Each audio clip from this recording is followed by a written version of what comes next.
everyone and welcome to another Poppy Playtime video. Today we're talking about Mob Entertainment's brand new video, 10 Lost Secrets in Poppy Playtime Chapter 2. And of course, if you haven't watched the video, go and watch it. It'll link in the description. I don't plan on reciting the whole video because that's just, that would be filler's sake for filler's sake. So we're not going to be doing that. But today I am going to be throwing my 2 cents in with some of these game design decisions. And of course, I'm going to be talking about some really interesting things they've actually kept in this video, from all the way to names and character decisions.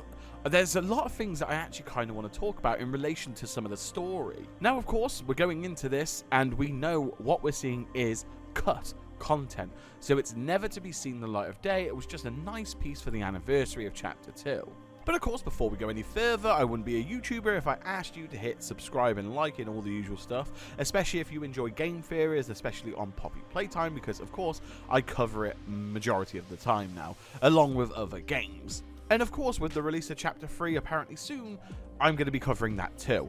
And also, don't forget there's going to be spoilers in this video for Poppy Playtime Chapter 2, and possibly 1. Also, Project Playtime.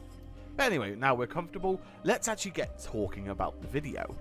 So, one of the things that Micah mentions has been changed multiple times, 3 iterations I believe he said, and removed finally, was the encounter with Poppy and how that turned out. And of course, from the video we know the way you would be introduced to this part would, number 1, you would chase Poppy through the level, number 2, she would peek behind doors, and number 3, she would ominously be in the distance and moving in the shadows and things like that.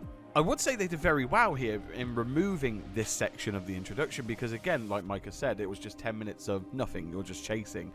I do, however, like the idea of doing some sort of introduction parkour. It would have kept it at least a little bit interesting in that introduction. But again, I do agree with the decisions they made finally. Micah mentions during this chase that you don't really learn or see anything. But the interesting tidbit here is that actually, Micah did mention that you were exploring the area in which Huggy did fall. And of course, they could have hinted towards Huggy's either survival or permanent death within those sort of catwalks in those possible jumps. I think I would have in the end actually liked to have seen that, especially if they offered some information about Huggy and his fall. But here is where it gets interesting. Micah discussed all the alternate introductions to Mommy Longlegs, and in version 1 we can see her dangling from the ceiling a little bit more true to the advertised video from the VHS from Playtime Co. And of course her dialogue opens a lot differently, and also this dialogue includes something that I wasn't quite prepared for, and of course I will play it so you can hear it. In version 1, Mommy actually mentions a character, and it seems that this character does hold some importance, especially from how Mommy projects them.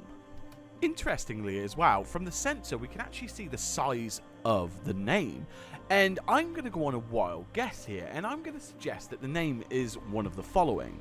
It's either Elliot or it's Harvey. And I'm going to say that because if we look at where the text is centered in dialogue, you can sort of make out what would be left of the centered dialogue. So there would be around 5 characters minimum, and somewhere just below 7. So we know those 2 names would actually fit it, as well as of course Leif. So interestingly enough, whoever this is has a cooperative relationship with Mommy Longlegs, as we just heard. She gets informed by said employee or person. It's almost as if the 2 are working together, and how so we don't know as of yet, but I think this is going to be a massive indication of Chapter 3. Now of course I can mention lists of names, of course, from even Patty and all the way down to many others within Playtime Co. But that's not what we're looking at here. We're looking at the level of authority that this name has to Mommy Longlegs. So they have to be quite high up, and they have to be quite strong in some sense. So with that, it must be someone in upper management or someone who used to work there. Interestingly enough, like I said, I think this is going to be hinted at more at Chapter 3, and I would put my money on it being something to do with Elliot and Harvey, but who knows, they'll have to wait and see if that does get continued in the story in some sense. Skipping a little bit ahead in the video, Micah mentions Cassie Caterpillar, the original character that was meant to be taking place in the Maze game. For some, that name might be long lost now, but this is the one that was originally introduced in the trailer. After this, Micah talks about 7 of the other characters and, of course, Daisy.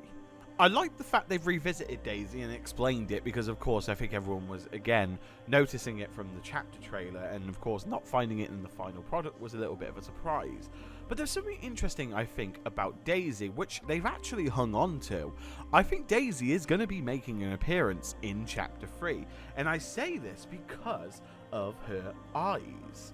Now, what do I mean by this? Is, well, if we look at the recent VHS of the Resurrection from Mob Entertainment, we can see that in that video Bron has eyes sort of super realistic, and of course they mentioned this about Daisy and being one of her like main features, if you will. And Daisy has as well that very unsettling look with a set of eyes, almost as if someone is inside Daisy. From just looking at the unsettling photo that we got of Daisy, it's clear what they're going for here.